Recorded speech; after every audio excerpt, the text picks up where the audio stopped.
Hello and good evening, Chicago. Welcome back to another edition of Chi-Town Weekly here on IE Sports Radio, your direct feed for all that is sports. Adam Karnick here, back with you. We have got a lot to get through tonight. The Major League All-Star rosters have been set. They have not been finalized yet. We will talk about the White Sox and the Cubs representatives, who made it in, who got snubbed, who should be on the phone with their agent lodging a formal complaint. Meanwhile, the WNBA had its All-Star Game this past weekend right here in Chicago over at Wintrust Arena. We will talk about that. Allie Quigley winning the three-point contest for the fourth and final time.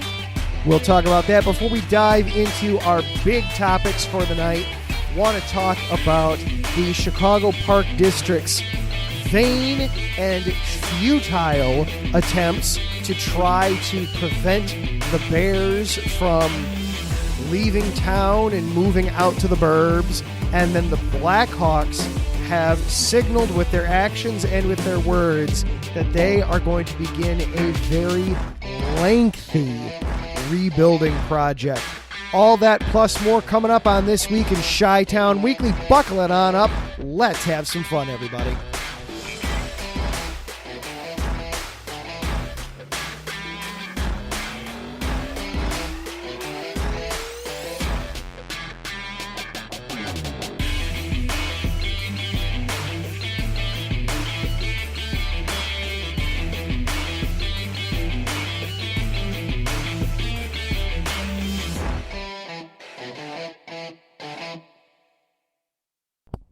Hello and good evening, everyone. Once again, welcome on in to another episode of Chi-Town Weekly here on IE Sports Radio. I am your host, Adam Karnick. So glad that you are here, taking time out of your night or out of your week, however you are listening to us here tonight, to just spend some time talking Chicago sports with us. Excited to be here in episode number 95, gearing up for 100 here coming up in just a few weeks. Can't wait for that.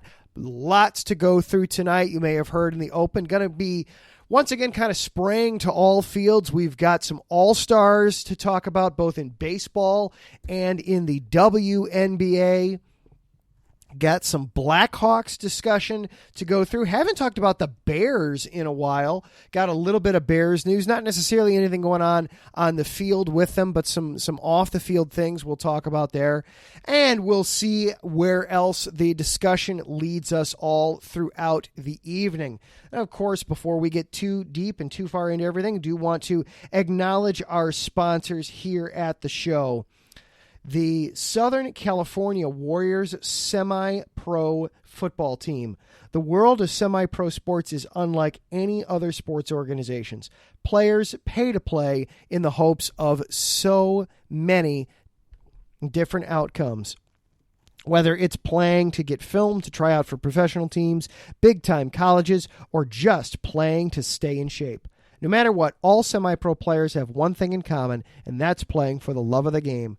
The SoCal Warriors have been on a quest to earn titles and give players second chances since 2017. Whether you're in Southern California or anywhere in the world, give semi-pro sports a chance if you love your sport.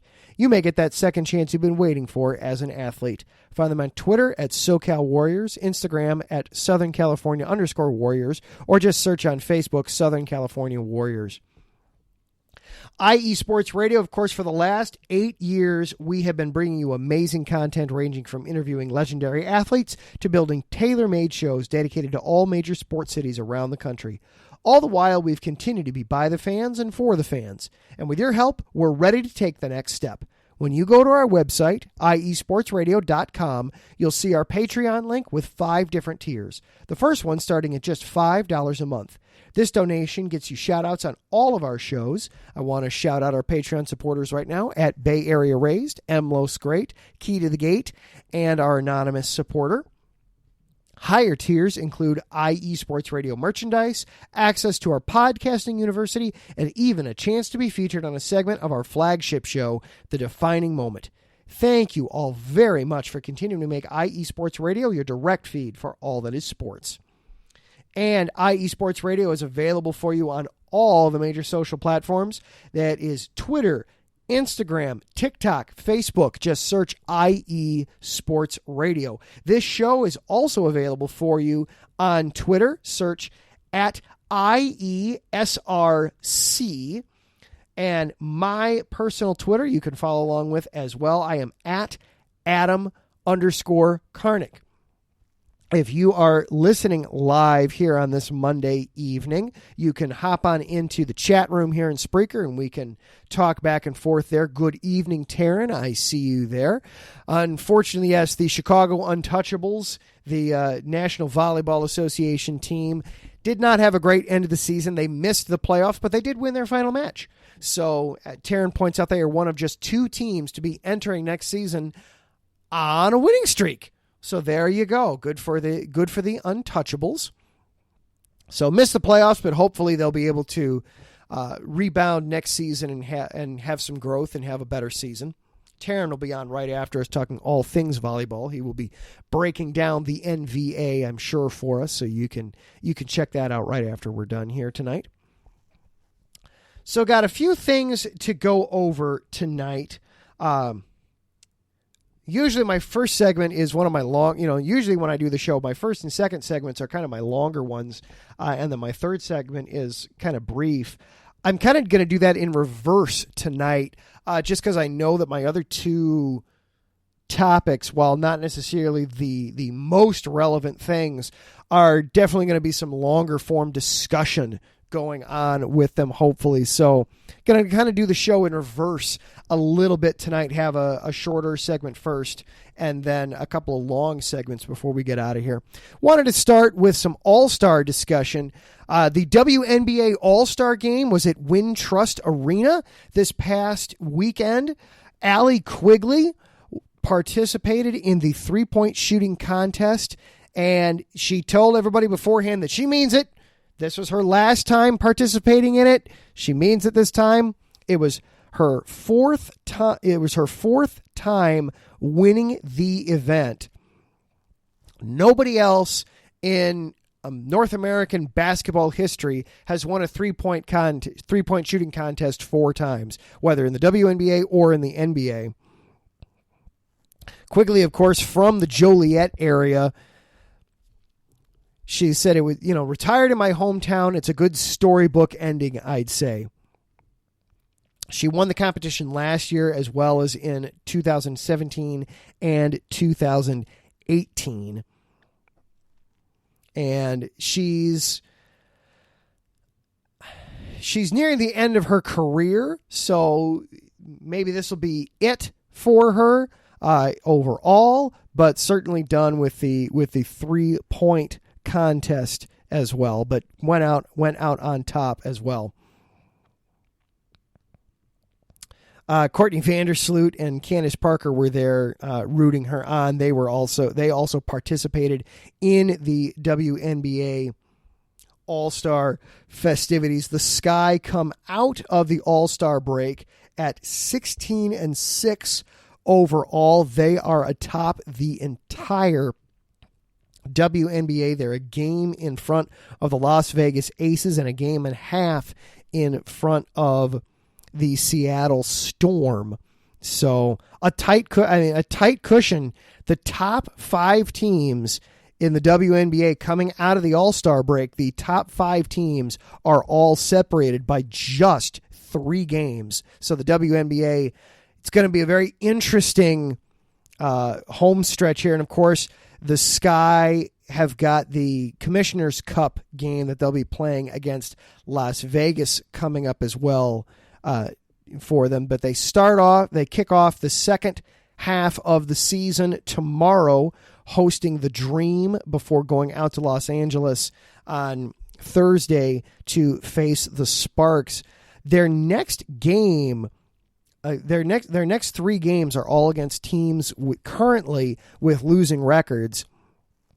So they have a chance to really build things up before then. They host the Seattle Storm next week on the 20th. So they've got some big games coming up, but a chance to still kind of add to their lead, add to their cushion a little bit here coming out of the All-Star break. But the sky's sitting pretty in the WNBA. I talked about them last week, feeling that this is kind of what we were expecting to see from them, and I still feel true about that. Over in baseball, we've had the All-Star rosters announced. At least I would say that they're not really finalized to this point. The Cubs with 2 All-Stars, Wilson Contreras and Ian Happ, made it for the Northsiders. For the White Sox, just one person on the All-Star team for the White Sox as of right now. Now this of course could change, but as we're looking right now, and I'm getting my list pulled up. I apologize. I wanted to have it up before doing the show, and the time got away from me a little bit. For the White Sox, Tim Anderson is it. And he is the starter. He is starting at shortstop for the American League team, but he is the only representative for the White Sox. The big news, of course, was that Dylan Cease did not make the All-Star roster when it was first announced. Now, there's the perfectly good chance that he could still get added on. Pitchers, of course, are one of those spots that constantly changes as you get closer and closer to the game, because pitchers realize, hey, I just pitched 2 days ago. I'm not going to throw in the All-Star game. Why would I? I'll relinquish my spot so somebody else can move into it. So hopefully somebody else could move into that spot. We'll see. The Sox have 8 games left to play before the All-Star break on Sunday. They've got 4 games in 3 days against the Guardians. They're currently losing to Cleveland 5-3 right now in the top of the 4th before they finish out the week. See, I'm looking here. Dylan Cease is next scheduled to throw tomorrow in the second half of a doubleheader against the Guardians. So he certainly could be fresh enough to throw in the All-Star game next Tuesday, depending on how the first half finishes out. So we'll see. I wouldn't say he's out of it yet, but it is a little frustrating that Cease has to wait for some other guys to bow out before getting a spot. His numbers have certainly been good enough to merit getting named into the All-Star team right now. So, but hopefully it'll get corrected and he'll get his opportunity. He'll get his opportunity to participate in the All-Star game. Hopefully, I'm sure somebody will drop out between now and then. All right. We're going to take a quick break. I know that it's a little earlier than usual for the first segment, but when we come back, my other 2 segments tonight are going to be a little bit longer. So I wanted to give myself ample time for those. So when we come back, we haven't talked Bears for a while. Don't have a ton of football news to talk about with them, but the Chicago Park District just doesn't get it. And they're getting desperate. We'll talk about that on the flip side of a break. This is Chi-Town Weekly here on IE Sports Radio, your direct feed for all that is sports.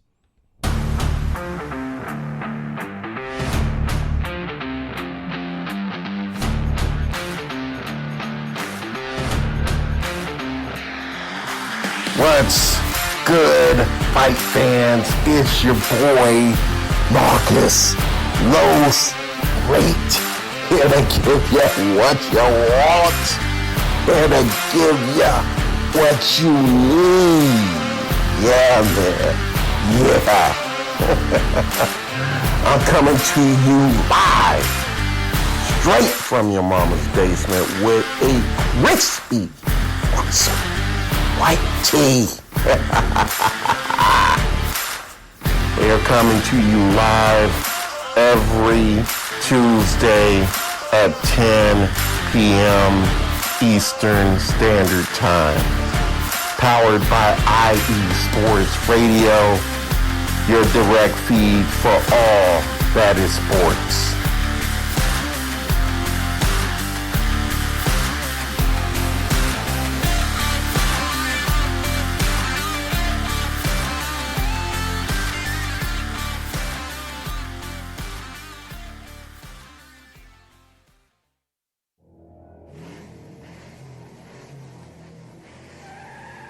Motorsports takes many forms, and there's one show on IE Sports Radio that's ready to cover it all.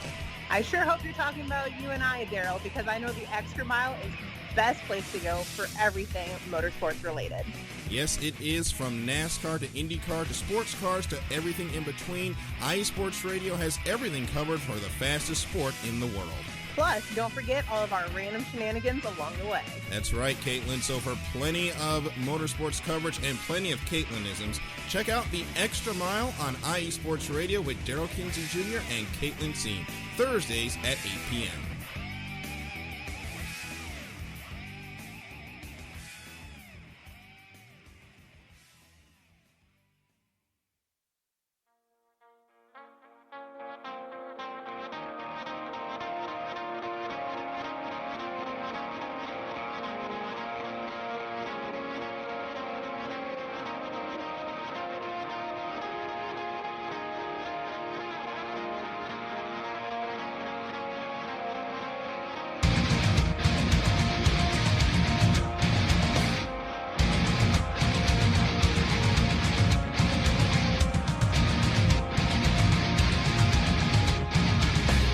Hey sports fans, do you like wine?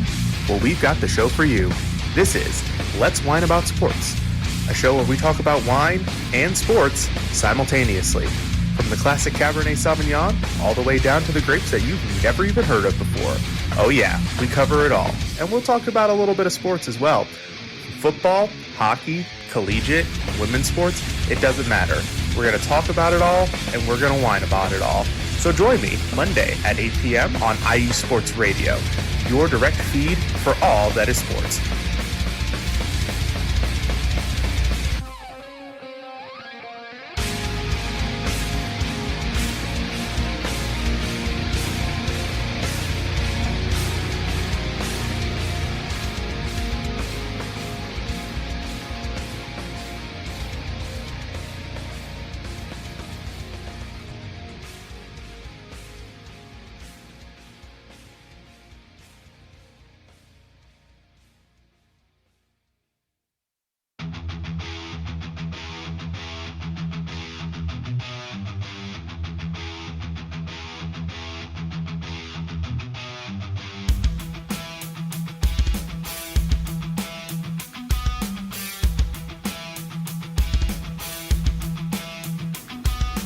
What is going on, everybody? This is Ben Mattello, the host of the Yinza Report, right here on IU Sports Radio. I'm bringing you the latest in the Steel City, the City of Champions, from the Steelers, the Penguins, the Pirates, as well as the college game with both Penn State and Pitt.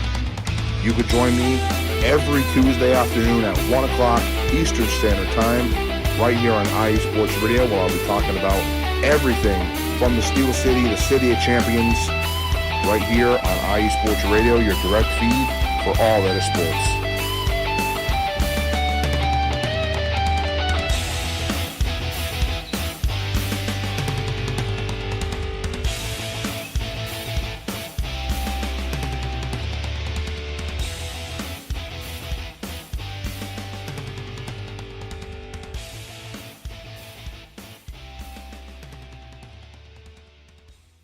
Lopan, they didn't even want you. Heck, they didn't even want me. But you know what? Right about now, they have no choice. Looking for the real sports talk? Talk that's for us, the people? Look no further. The Wait a Minute Show, a prime time sports comedy cocktail that tucks you in at night. Join me and Lopan Wednesdays at 9 p.m. Eastern Standard Time on the 2livestewsradio.com and Saturday 8 p.m. Eastern Standard Time on the waitaminuteshow.com. Sounds like a plan to me. Ain't that right, Lopan?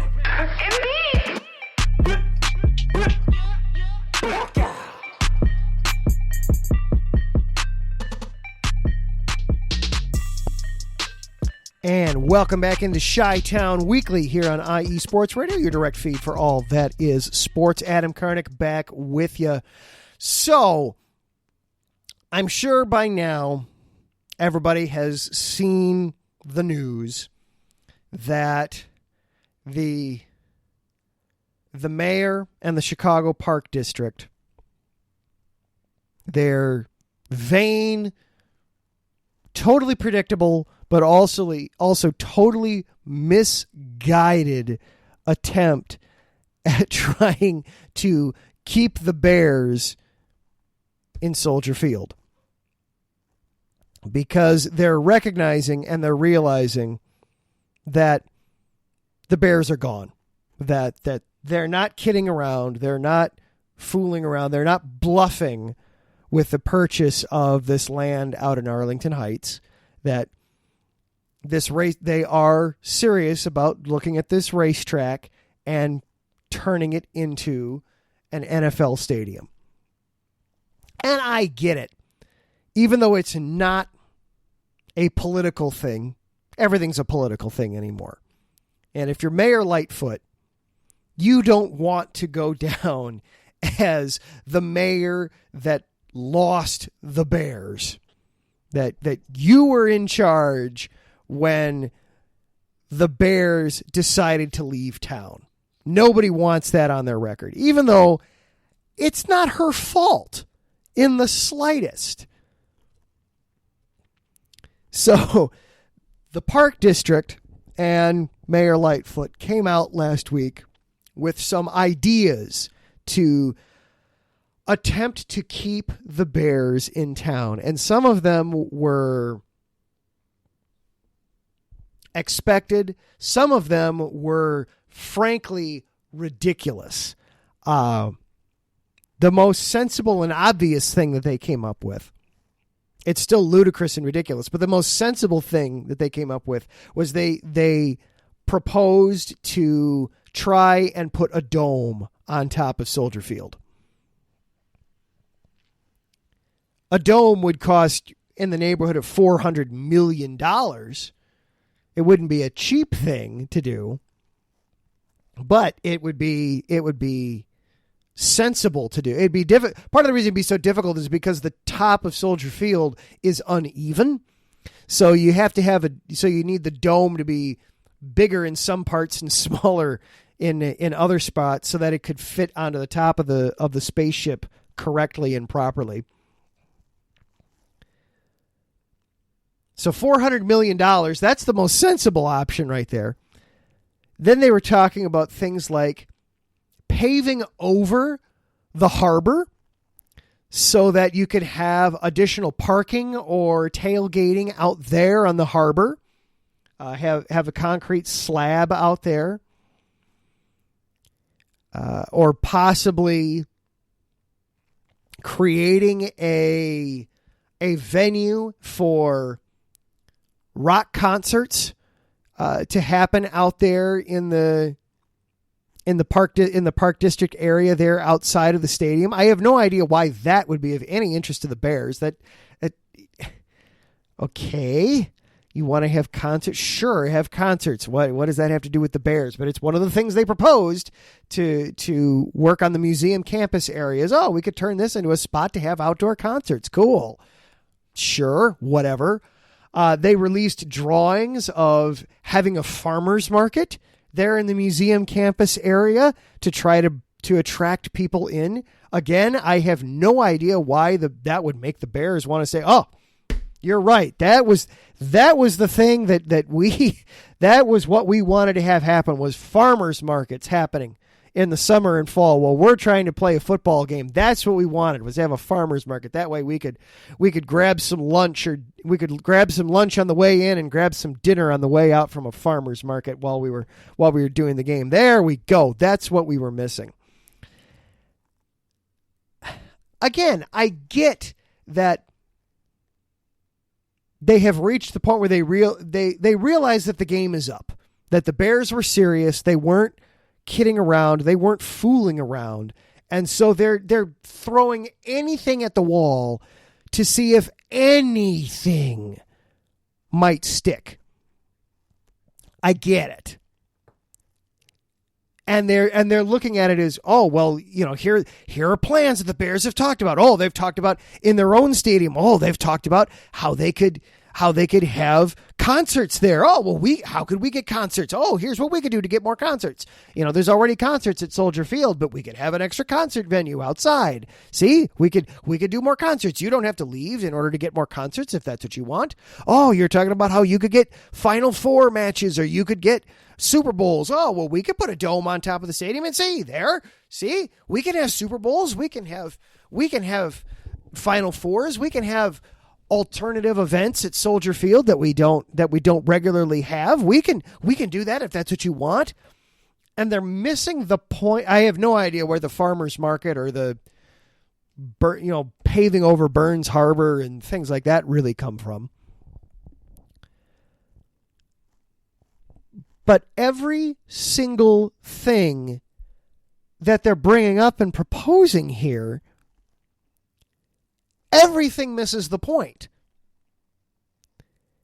It's not that the Bears necessarily want to host the Final Four in their building. It's not that they necessarily want more concerts in their building.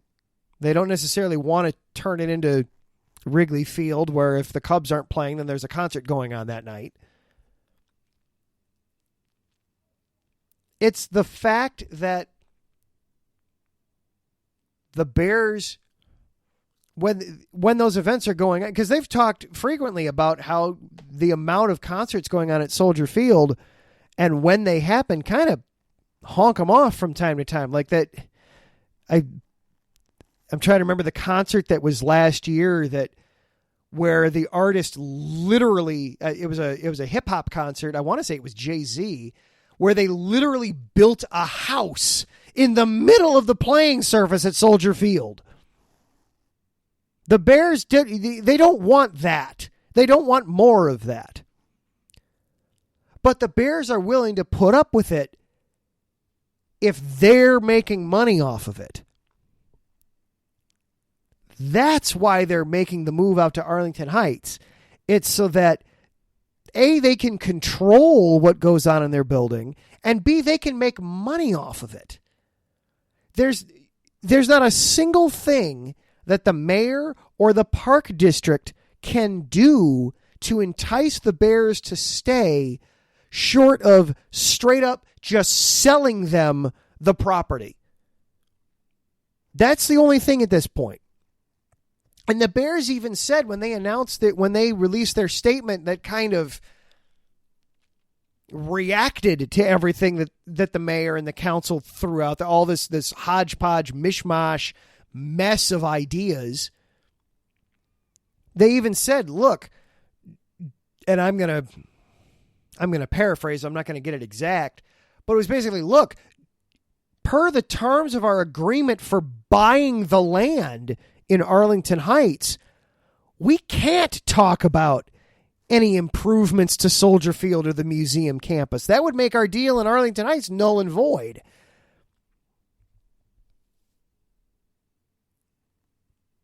When Churchill Downs sold them the property, and when the Village of Arlington Heights signed off on the deal, they were very smart. They wrote in there that, hey, if you're going to do this, you're going to do this. You're not just going to hold us on a string. It's if you do this, you have the intent, you 100% good faith, you have the intention of building a stadium here. You're not just going to use us as leverage. You're not going to just use us to try to dangle as a stick in front of the Park District or anybody else to get a better deal out of them. It's you're serious. Now, if it comes to they look at the land and for some reason there's something wrong with the land, I'm sure they can back out of it. But they can't just simply use this as a political decoy or a marketing tool, a marketing ploy to try and get a deal out of this. They have to be serious about, no, we have every intention of putting a stadium here and relocating out in the burbs. So they can't, so literally there's nothing that the mayor or the Park District can do at this point to try and save the Bears and keep the Bears from moving out, short of going out there and somehow sabotaging the land out in Arlington Heights, just destroying all that acreage. So that it's up. See, guess you can't move out there. Here's Soldier Field, though. We've got a farmer's market now. Whatever craziness they concoct. And once again, it makes all the sense in the world for the Bears to own their own place. They're the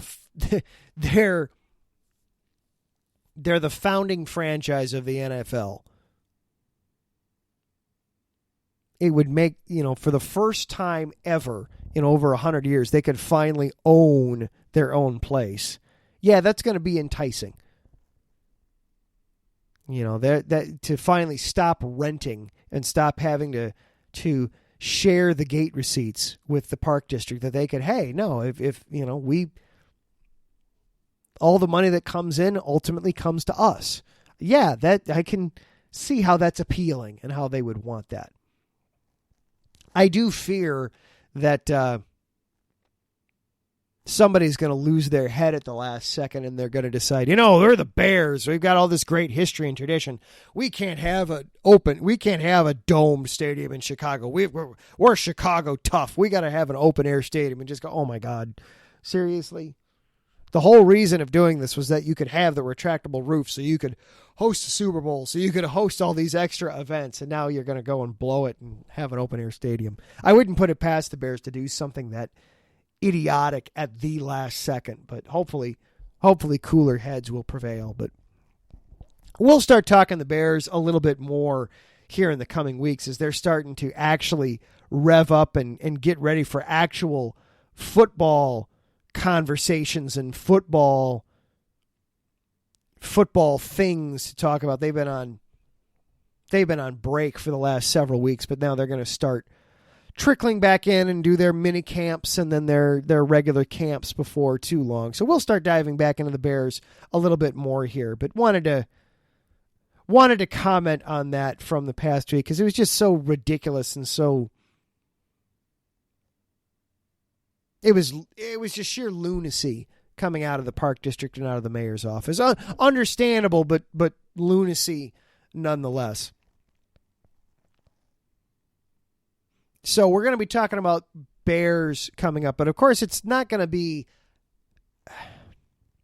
not going to be a great season for the Bears. It's going to be a down season, just like it's been for several other clubs across town.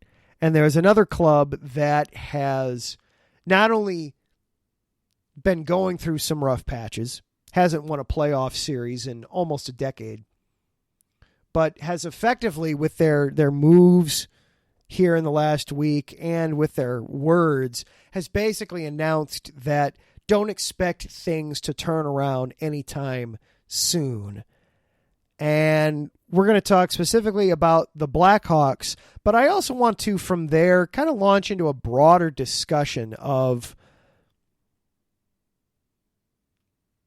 tanking at large in sports. So we're going to take one more break, but then when we come back, we're going to talk about the Blackhawks, some of the moves they made here recently, and then try to use that as a springboard into a larger conversation about how much do teams owe it to not even their own fans, but just fans in general, to try to be as competitive as possible year in and year out. This is Chi-Town Weekly here on IE Sports Radio, your direct feed for all that is sports. We'll be right back after this.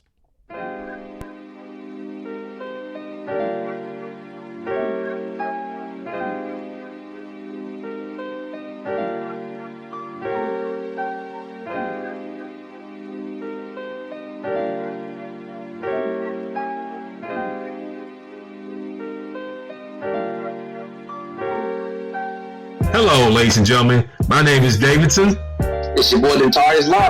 And we are the hosts of Fast Break here on IE Sports Radio, where we discuss everything in the world of basketball from prep to the pros. You guys should definitely check us out, man. Sunday, 8 p.m. Eastern, 5 p.m. Pacific. We got all the basketball information you guys need, so we look forward to you guys listening in. And please do, because we are the best basketball show on this side of the Mississippi. And please do check us out on Twitter at FastBreakISR. D-Lock, where's our time again?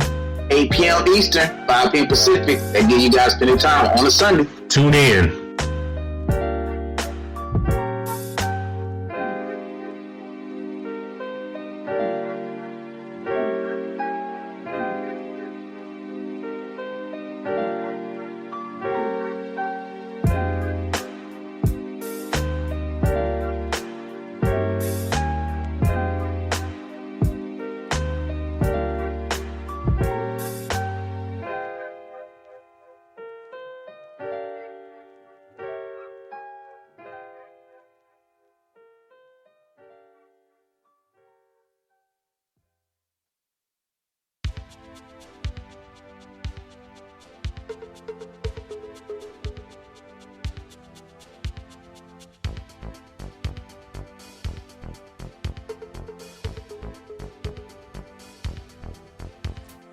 What's up, sports fans? Are you looking for the latest on Northern California sports? Then take a trip out west with me, your host, Gina G, on Reppin' the NorCal Sports, right here on IE Sports Radio, your direct feed for all that is sports. I'll be bringing it to you all the way live every Monday at 3 p.m. Pacific, 6 p.m. Eastern. And it's always a packed show. I'll bring you everything Dynastic 49ers, the bite of the San Jose Sharks, torture of the San Francisco Giants, the Golden State Warriors that we still believe. Then take you across the bay to the rise and grind of the Oakland A's. I've got you covered on college ball from the Cal Bears to the Stanford Cardinal, so that no matter what, reppin' in NorCal sports is always reppin' the Bay. So if you bleed red and gold, or you're looking to keep an eye out west in them thar hills, don't miss me, Gina G, on reppin' in NorCal sports. Catch me every Monday at 3 p.m. Pacific, 6 p.m. Eastern, and I'll have your fandom repped harder than a trio of defenders guarding Stephen Curry before his buzzer beater is Gucci.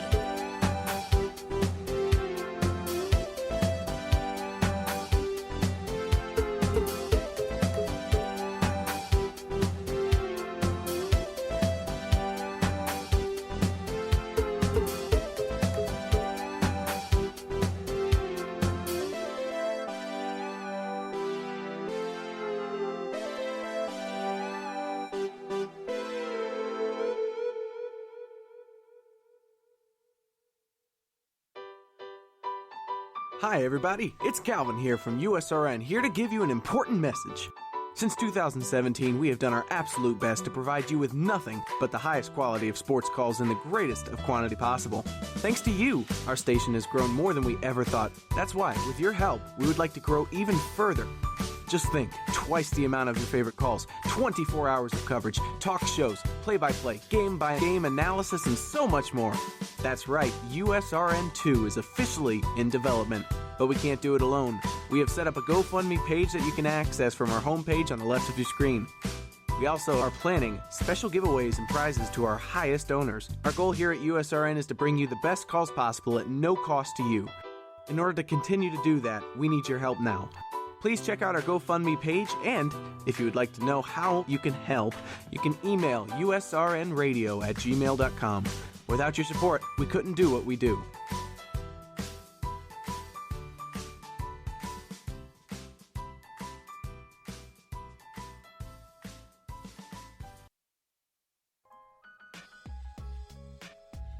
Hey, what's up, sports fans? You're looking for a different type of sports talk show, something you haven't heard before? You gotta check out the BS3 Sports Show every other Saturday on 2 Live Stews Radio, 1 p.m. Central Time, 2 p.m. Eastern. Sports talk at its finest. Always have great guests, playing some good hip-hop. You don't want to miss it. Make sure to tune in to the BS3 Sports Show every other Saturday at 1 p.m. Central Time, 2 p.m. Eastern.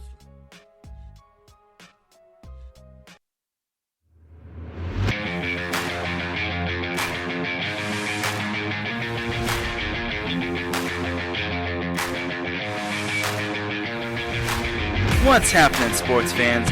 Are you a fan of Southern California sports? Are you looking for a show hotter than a hot summer day in California? Then look no further than the SoCal Supreme Sports Show, where I talk about all things Southern California sports. That's right, all sports teams from Southern California. From the hard-hitting tackles of the NFL, to the killer crossovers and big three-pointers of the NBA and WNBA, to the grand slams of the MLB, to the bone-chilling goals of the NHL, and to the booming kicks of the MLS. The SoCal Supreme Sports Show has it all for you. Oh, and let us not forget about the college sports as well. So join me, Taryn Rodriguez, every week here on IE Sports Radio, your direct feed for all that is sports.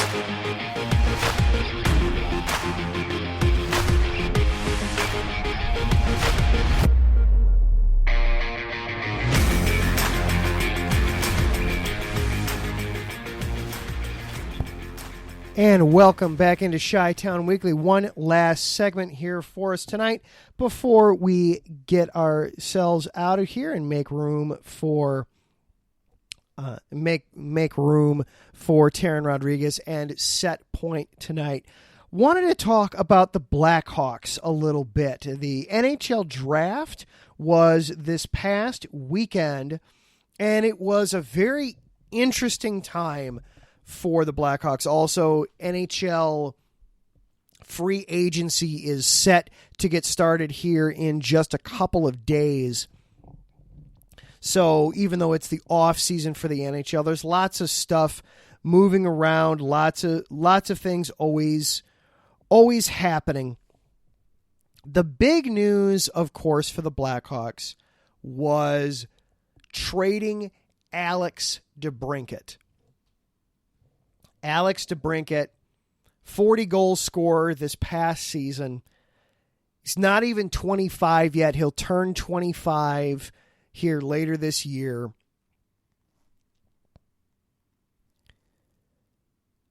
And it felt like a fleecing. The Blackhawks got 3 picks in exchange for him. And the Blackhawks wound up getting a very good player in return in their first pick, Kevin Korchinski, a great defensiveman. And they wound up... I do want to give Kyle Davidson, new general manager for the Blackhawks, I want to give him some credit. The Blackhawks went into this draft without any first-round picks. He finished with 3 first-round picks. And he did that without having to sell future picks in order to do it. They did some pick swaps with some people. Wound up with Kevin Korchinski, Frank Nazar, and Sam Rinzel, all in the first round. 7, 13, and 25 overall. And the NHL draft is very similar to, I heard Mike Pat put it a good way last night on Let's Whine About Sports. It's very similar to the MLB draft, where for the most part you're not it's not like the NFL draft or the NBA draft where you can expect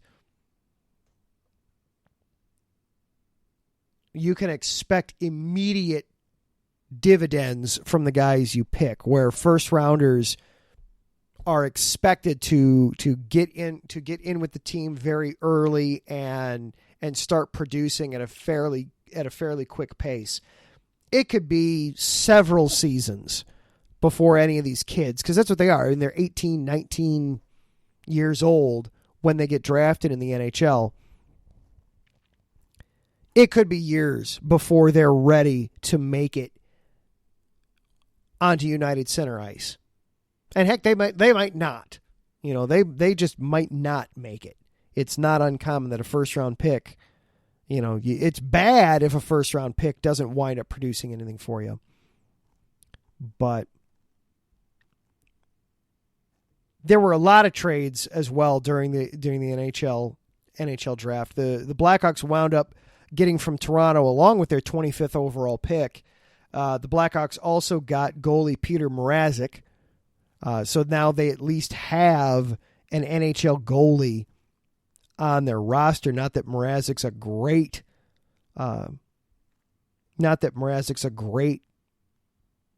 goalie coming off of one of his worst seasons in the NHL, but at least they have somebody. But the Blackhawks also traded away Kirby Dach, a former first-round pick that we thought might be the future captain of the team. I remember when they drafted him. Now, Kirby Dach was one of the rare examples of a first-round pick that started contributing right away. I mean, he didn't spend any time in the minors. He came straight to the Blackhawks and started contributing right away. He was a lottery selection for the Blackhawks. And now 3 seasons later, he's gone. He's off to Montreal to be with the Canadiens. So the Blackhawks have clearly indicated that they are rebuilding. You know, and this is a franchise that when it won the Cup in 2015, that's the last time it won a true playoff series. Yes, they won a best-of-5 series against Edmonton in the bubble during the pandemic in August of 2020. That doesn't really count. That was a very unique and different circumstance, and that doesn't really count as a playoff series. It was more of a finish out the regular season kind of a situation.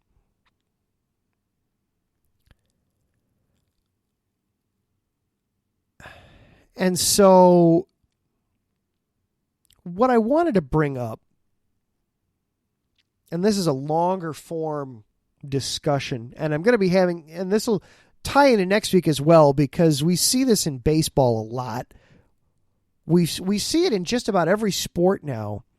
The kind of that Talladega Nights mentality of, if you're not in first, you're in last. And that's how teams are kind of approaching sports now. That, hey, if we don't feel we have a shot at winning the championship this season, then we should just try to be as bad as we can possibly be. You know, we've seen the Cubs strip it all down to the screws, build it up, and win a championship.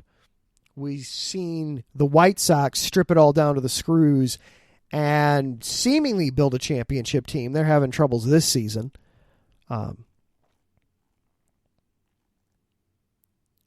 now we're seeing the Blackhawks officially and formally announce that this is what they're trying to do. They are trying to strip it all down to the screws, trade away anything they can, and build it back up. And by their own admission, they're probably 4 or 5 years away from realistically competing. We've seen the Bulls strip it all down, and now they're kind of starting to look like they could be competing again.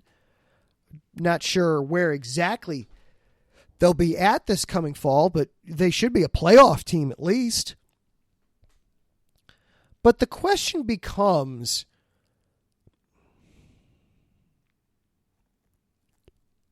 is tanking good for sports? Is tanking ultimately a good thing to have? I can't argue that it's a bad strategy. It makes logical sense where you can, you evaluate the situation and you do,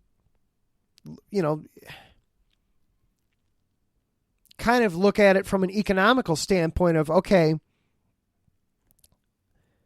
what would it take to compete this season versus, how realistically are we going to be able to compete for a championship this season?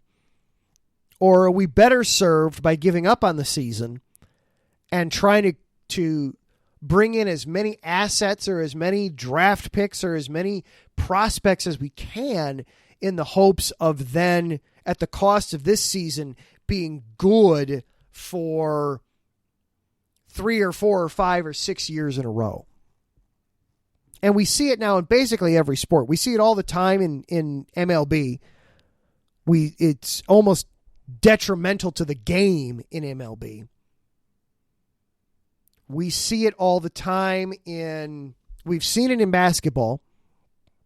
We're seeing it in hockey. And heck, we even see it a little bit in the NFL. As much as we talk about how the NFL has so much parity, does it really though? I look at the Detroit Lions. The Detroit Lions, they've won a playoff game in their entire existence. Ford Field is 20 years old. The next Lions playoff game it hosts will be the first one. The Houston Texans are 20 years old. Have they won a playoff game yet? How much parity is there in the NFL really? We see it with the Bears. The Bears are trying to tank right now. They are openly, trading Khalil Mack, looking at trading Robert Quinn, letting Allen Robinson walk in free agency because they recognize that they're probably not going to win the Super Bowl this year. So let's try to be as bad as we can so we can get high draft picks and hopefully turn it around. But at what point do you owe it to the guys on your team? Like in the case of the Blackhawks, Jonathan Taves and Patrick Kane, who are lifers, who want to be with the team for life. But obviously by the time the Blackhawks are realistically ready to compete again, Kane and Taves especially won't be worth anything. I mean, he's basically done now. He should be probably a third line center now. And Patrick Kane right now, yeah, he's still good, but in 4 or 5 years, who knows how good he'll be? You've got to figure there'll be some kind of regression there. Is it worth it? Is it fair to those guys that, hey, we know you're on the last legs of your career and we know that you really want to stay here and you don't want to be traded, but we just don't want to win right now. We're trying to set ourselves to compete 4 years from now. Is it fair to those guys? And is it fair to the fans? Is it fair to the people that are paying money to bring in to absorb your product, to promote your product for free with word of mouth and through the purchase of tickets and merchandise? Is it fair to them to be taking 3 or 4 years off? I would argue that it's not good for sports, but I don't know how to fix it. That's kind of what I want to talk about next week is how do we fix this? I definitely want to talk about it in a baseball sense because I feel it's really hurting baseball. It's one of the several things that is really hurting baseball, but I think it's hurting all sports in general too, that we have so many teams that are obviously and blatantly not trying to win on purpose. So I want to talk about how do we solve this? How do we fix this? How do we incentivize teams to compete, to at least be competitive, even if they're not necessarily in a position to win the championship? All right, that is going to do it for this week. Thank you again to our sponsors, the Southern California Warriors, for sponsoring not only this show, but all the shows on the network. Thank you to our Patreon supporters, Bay Area Raised, MLO's Great, Key to the Gate, and Anonymous. Thank you to Larry for all the hard work you do here at the station, keeping everything running. Thank you to Taryn and Davidson for hanging out in the chat room with me. Be sure to stick around for Taryn. He's got Nick England, the broadcast and marketing director of the National Volleyball Association, coming on with him on Set Point here right after us. So be sure to stick around and hear that interview. Next week, we're going to be on the All-Star break of MLB. Definitely want to look at where both the Sox and the Cubs will be at that point, and just more into this. How do we incentivize teams to, all right, maybe not waste money, but at least not openly, admittedly suck? That's what I want to talk about next week. We will re-pick up this conversation next week. For IE Sports Radio, I am Adam Karnick, your host on Chi-Town Weekly. You can also hear me tomorrow night with my friend Zach Puplis and co-host of The Neutral Zone. We will be breaking down all things hockey tomorrow night. Until then, everybody be safe, be good, be healthy. We will see you next time.